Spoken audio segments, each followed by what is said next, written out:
আজিৰ দিনটো সেই ফালৰ পৰা অসমৰ বাবে এটা গুৰুত্বপূৰ্ণ দিন কিন্তু মোৰ এজ 56 মই পোষ্ট মেলন মানে কি মই ভালকৈ বুজিও নাপাওঁ with due respect to him পৰহি দিনাখন মই ইউটিউবত চাইছিলোঁ যে তেখেত কোন বা কেনেকৈ আবু ধাবিত তেওঁ গান গাই আছিলে আৰু ইমান ক্ৰাউড ভাবিব নোৱাৰি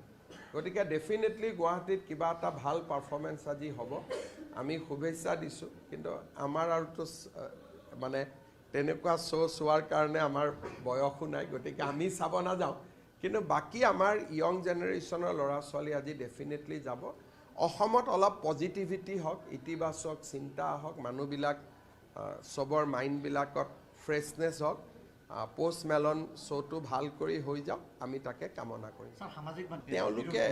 যদি পোষ্ট মেলনক লৈ তেওঁলোকে বিৰোধ কৰে কেতিয়াবা অংগৰাগ পাপন মহন্ত আমেৰিকাত গ'লে মানুহে অংগৰাগ পাপন মহন্তক বিৰোধিতা কৰিব ভূপেন হাজৰিকাই কি গান গাই গৈছিলে ভলগাৰ পৰা গংগালৈ মিছিছিপিৰ পৰা টেমছলৈ গতিকে অসমত একচাম মানুহ আছে তেওঁলোকে এইটো পোষ্ট মেলন মানে কি নাজানেও বিৰোধিতা কৰিব লাগে বিৰোধিতা কৰিলে তেওঁৰ ক্ষতি হ'ব নেকি পোষ্ট মেলনৰতো একো ক্ষতি নহয় তেওঁৰ গুৱাহাটীত নকৰিলে তেওঁক শ্বিলঙে লৈ যাব শ্বিলঙে নল'লে তেওঁক ভূটানত লৈ যাব ক্ষতিটো কাৰ হ'ব গুৱাহাটীৰে হ'ব গুৱাহাটীৰ যিটো ব্ৰেণ্ড ইমেজ গুৱাহাটীৰ যিটো আমি এটা কৰিব খুজিছোঁ মানুহে ভাবে গুৱাহাটীত পোষ্ট মেলন আহিলে পোষ্ট মেলনটো নোহোৱা হৈ যাব এই যে গ্ল'বেল আৰ্টিষ্ট গতিকে তেওঁক বিৰোধিতা কৰা আধা মানুহেতো বুজিও পোৱা নাই মইতো পৰহিলৈকে বুজি পোৱা নাছিলোঁ পোষ্ট মেলন মানে কি গতিকে আধা বুজি নোপোৱাকৈ বিৰোধিতা কৰি আছে আৰু সেইকাৰণে মানুহেতো নিজেই টিকট কাটিছে 2,500 পৰা 60,000 টকা দি মানুহে টিকট কাটিছে সেই টিকট কটা মানুহবিলাকে বুজি পোৱা নাই নেকি নিশ্চয় বুজি পাই টিকট কাটিছে আমাৰ অসমত যিকোনো পজিটিভ কাম হ'লে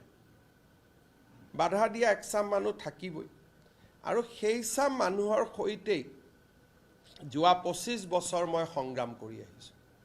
মেডিকেল কলেজ হ'ব নিদিয়ে মেডিকেল কলেজ পাতিলোঁ ফ্লাইঅভাৰ হ'ব নিদিয়ে ফ্লাইঅভাৰ পাতিলোঁ এতিয়াতো তাৰ ওপৰত মোৰ গাড়ীখনে নাযায় সকলোৰে গাড়ী যায় ইউনিভাৰ্চিটি পাতিব নিদিয়ে ইউনিভাৰ্চিটি পাতিলোঁ গতিকে 25টা বছৰটো যুদ্ধই কৰি আছোঁ আৰু সেই চাম মানুহে যেতিয়া না কয় তেতিয়া মোৰ কুটকুটাই থাকে কেনেকৈ কামটো কৰিব পাৰোঁ